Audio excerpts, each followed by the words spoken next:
Hi, and welcome to DCO Graphics Studio. In these videos, I show the process for creating architectural and 3D designs using Rhino and Grasshopper. In today's video, I'll be sharing how I create this pattern using basic circles, subdivisions, and then here at the end, we actually turn this into a 3D point attractor to further kind of turn this into something more functional. So let's go ahead and jump in to the tutorial. So to start, what we're going to do is bring in a circle. Now, when I bring in a circle, typically you can just bring in the circle component, and that's fine because we can plug in any point or anything to move that location. So let's go here to point. But I do like to tie it to a construct point. This way we can move it, and also we can change this to set a point or set a grid or something like that. So with this, let's go to a radius and change that to a value between, let's see, 1 and 10. So we'll go to 8.8. This way we have a decimal point and we have a whole number. We'll get a range of numbers between 0 and 10. And this is the reason why I like to pick a low number. Sometimes when I get into the higher numbers, it's just a little bit harder to keep track of. Now with this, the way that we're going to subdivide the pattern for this exercise is going to be a little bit different than for the other ones that I've done. Typically, I would like to divide this using points and lines, but what I'll be doing in this exercise is going to be dividing it using more circles. So using the circle component, we have this one. Now we're going to divide this circle using divide curve, and I'll plug in the circle into the curve component. For the count, I'll change that to, something low again, right? Between 0 and 10. So I'll just go to 9 and plug in the division. Now for the points, I'll plug that into the plane. And as you can see, now we have created circles on those subdivisions. So we can now change that radius to a larger number. So let's go here to we'll do 9 again.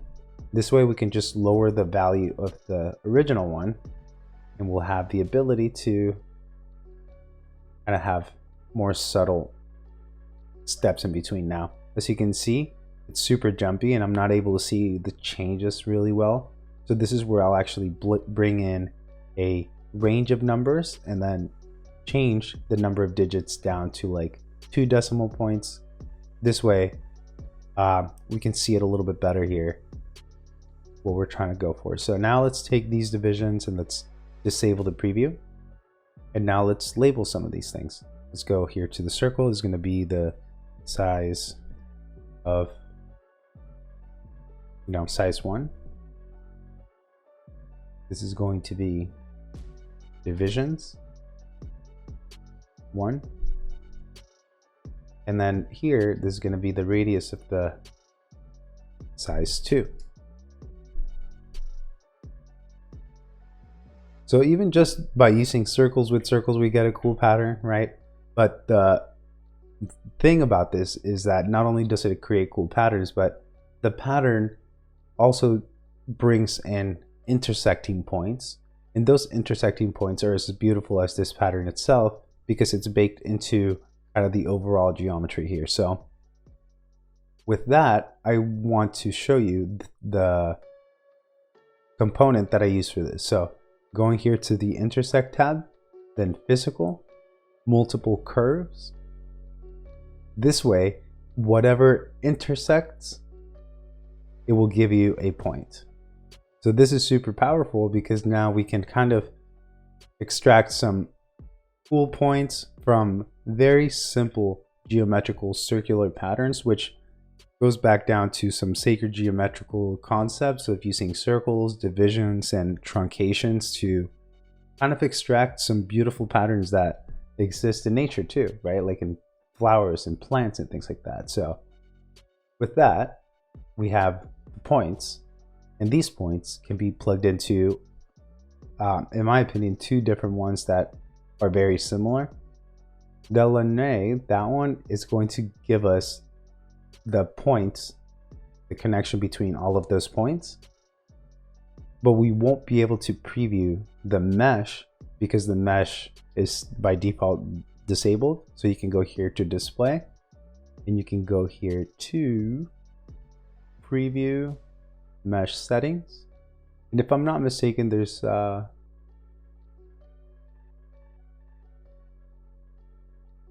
under preview settings, there's a way to change it so you can preview the mesh wires, but I typically go to mesh edges.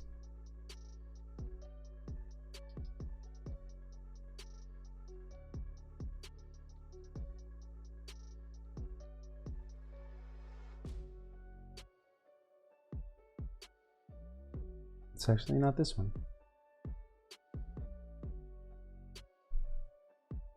This one.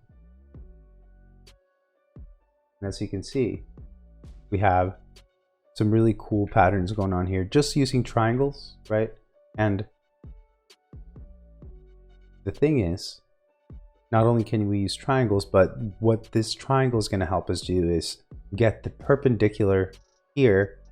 This is what actually creates the Voronoi pattern. This is the step before the Voronoi pattern actually comes into play. So let's go here to our Voronoi 2D, plug in those points into the Voronoi input, and as you can see, it makes sense. This is exactly how the Voronoi cell is created.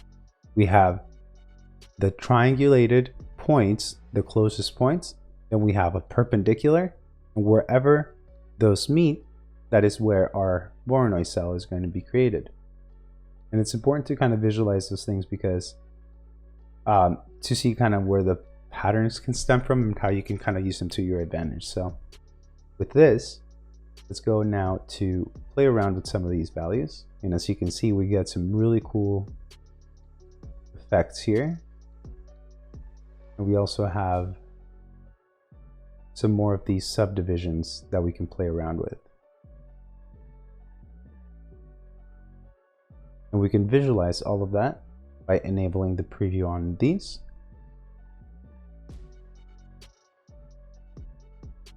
And as you can see, this is a fairly straightforward, script using simple circles and intersections to create this pattern. Now, with that being said, there are a few other things that we can do, which is that original circle was not plugged in. So if we plug that in, this is actually a circle, so we need to subdivide this. If we wanted to use that, we can plug in these points. And so there are a few other things that we can do to further kind of refine this. But I just want to show you, let's simplify this a little bit. Another thing, another important kind of aspect to this is that once you have a pattern established, something like this, now what we can do is also get the midpoint of this and further truncate or subdivide this using another step. So what it would do is taking all of these cells and getting the midpoint of those,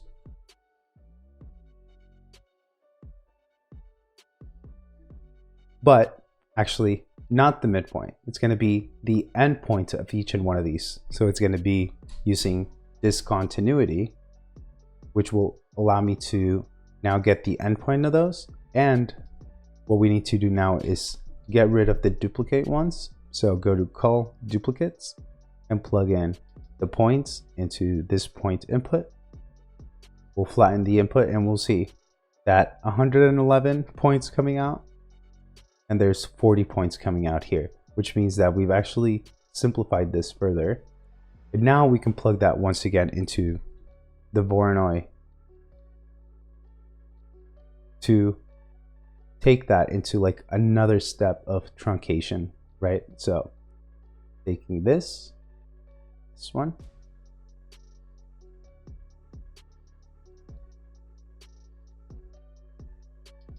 so it's either this one or this one. And as you can see, they give us different results but they are still very, very cool kind of looking here. And they're all using, like I said, very simple geometrical patterns and steps here.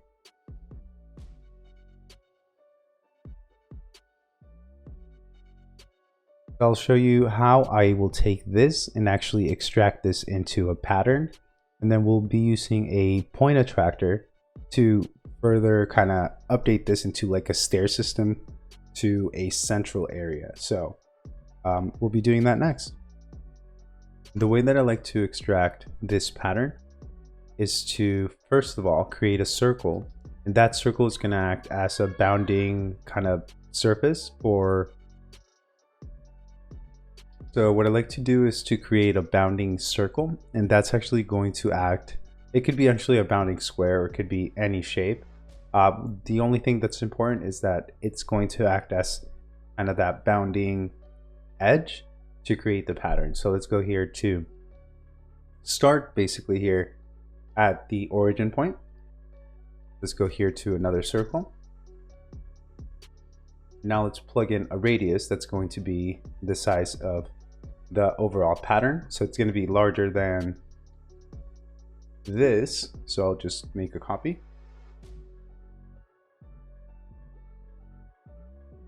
Now that I have this, let's change this to, we'll call this pattern size.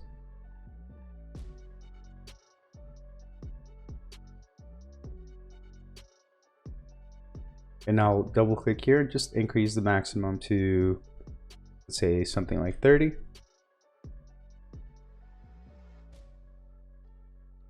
And as you can see, we can kind of change this around depending on how big the pattern is going to be relative to that size, right? So, and this can always change, right? We can always increase, decrease this, and the bounding is going to be kind of that pattern. So let's just find a good location here and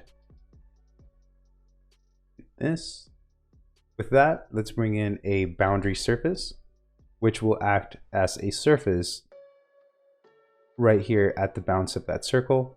And we can take that and divide it using divide or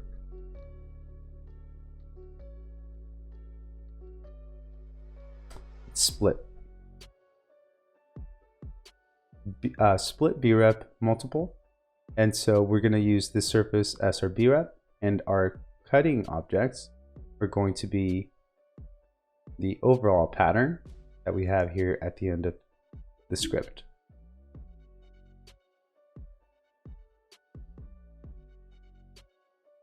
So now we can disable the preview.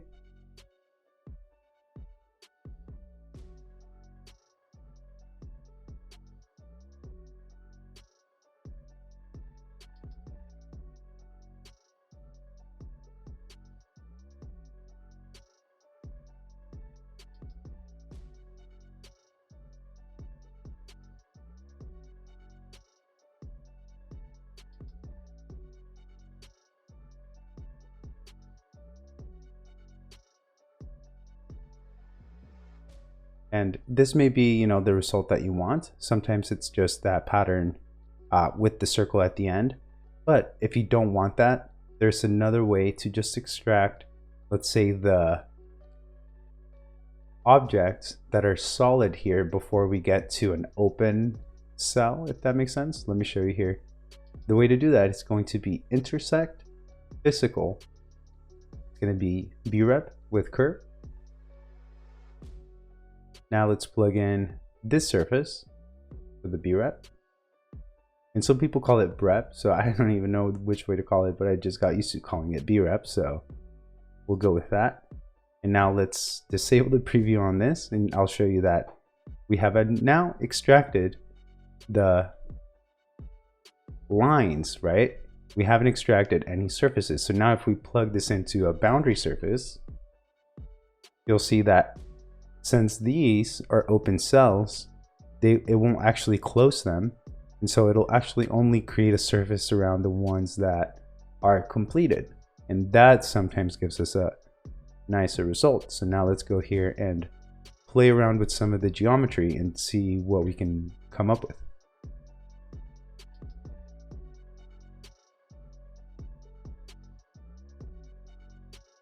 As you can see, some of these movements are making it super heavy, and for the most part, it's going to be where the B-rep splits. So that's why I'll just delete that one because we're not going to be using that one. And let's see how much better it becomes. See how much better it is for it to kind of update.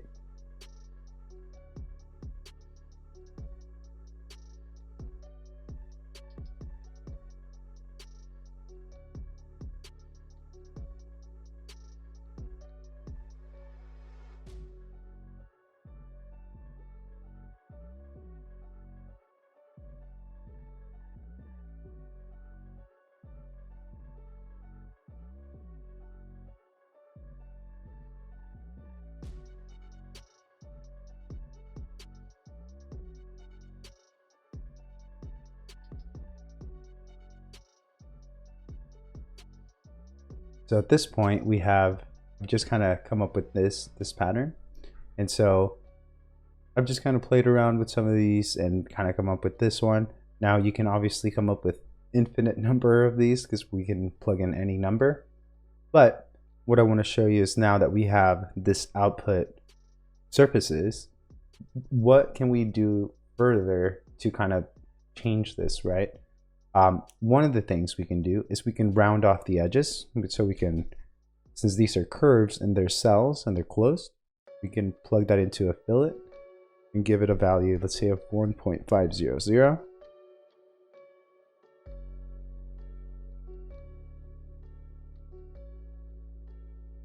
So as you can see, we can also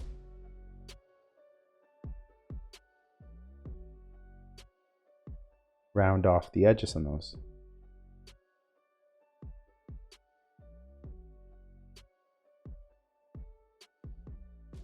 For some reason though, as you can see, it kind of has some issues with some cells here. So I would not suggest that. There are other things that we can do that can help with that, but we'll take this and we're actually going to be using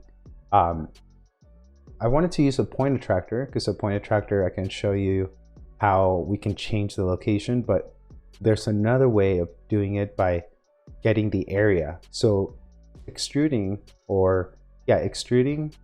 these by the area of the cell. So as you can see, some cells here are bigger than the ones on the inside.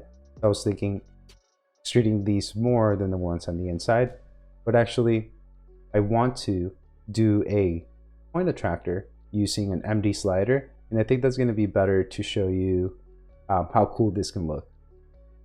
So let's go here and take a look at the circle here. So this circle is basically our bounding circle that kind of trims off this pattern. So let's take this circle and create a point on it using evaluate surface and MD slider.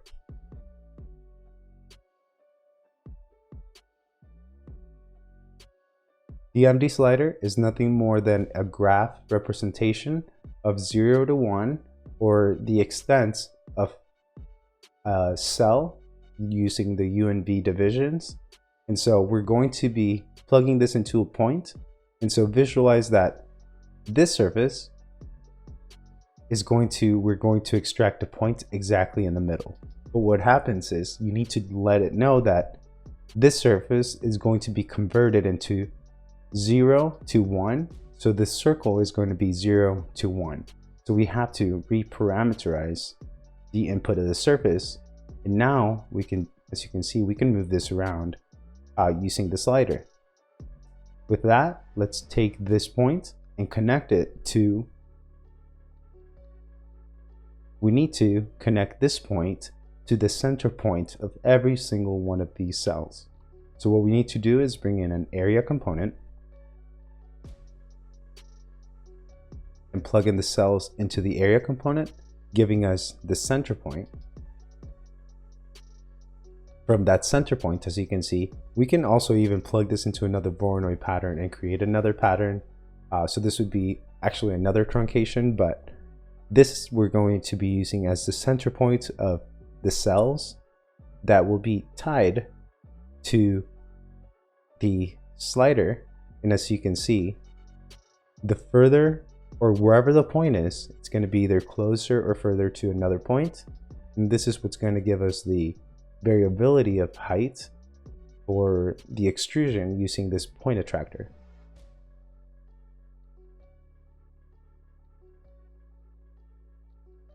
So these lines will be converted into lengths. And since the lengths vary, we do need to make sure to, here where we have the centroids, flatten that. This way it organizes it in a list. And now with that, we can use the remap numbers. So we can change the values to whatever we want. And so we need to now bring in bounds. And the target is going to be the constructed points that we're trying to achieve. So construct, domain. And so we'll plug in the length both into the values, numbers. This will give us the biggest and smallest number, and now the target, which is going to be the extrusions. So I'll go to 5.5, create 2 sliders, and make one large and one small. This way, this will give us the variability in the numbers. So we have the remap numbers, and we can use those to extrude these surfaces in like a variable height, using this as our guide. So what we're going to do now is, with these remap numbers, we're going to extrude these surfaces.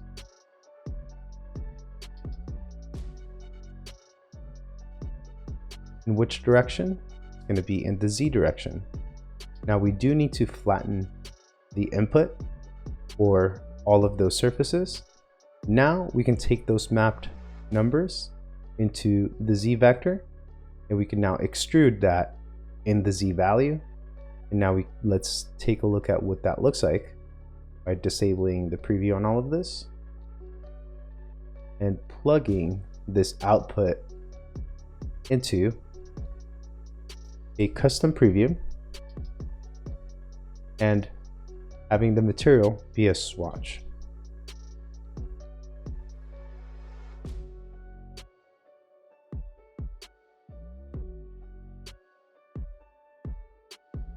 So we can change the location of this.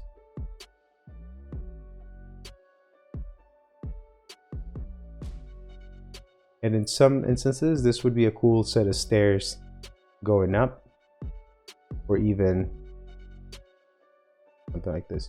The cool thing is that we're not kind of tied to this. We can actually change this quite a bit, and it will be fairly quick for it to update, since we're not using any difference, Boolean difference or anything like that. We're using mostly constructive or additive modeling here, using simple circles and subdivisions. So I kind of keep repeating that, but I think it's pretty cool what we're able to achieve, kind of like this. And the thing is, to try to get it perfect here, it's like almost impossible. So this is why using MD slider is great to get like a visual representation, but to try to get it back to the 0.5 and 0.5, it's like, oh my goodness, almost impossible. So the other method is this is basically constructing a point between 0 and 1 in an X and Y fashion. So as you can see, X and Y, or U and V, is going to be 0.5 and 0.5. We can do the same thing by constructing a point, and in the X and Y, plugging in 0.5, and this is more accurate because we're actually have the 0.5 value here. You can have 0.9, 0.499 and still look like it's 0.5. So with this, it's a lot cleaner, and we can kind of change this on the fly too. So just showing you a few methods here, showing you the simplicity of some of these sacred geometrical patterns. Hopefully you found that useful. Let me know if you have any questions. And if you enjoy it, make sure to follow me for more. Thank you very much for being here, and I hope to see you next time.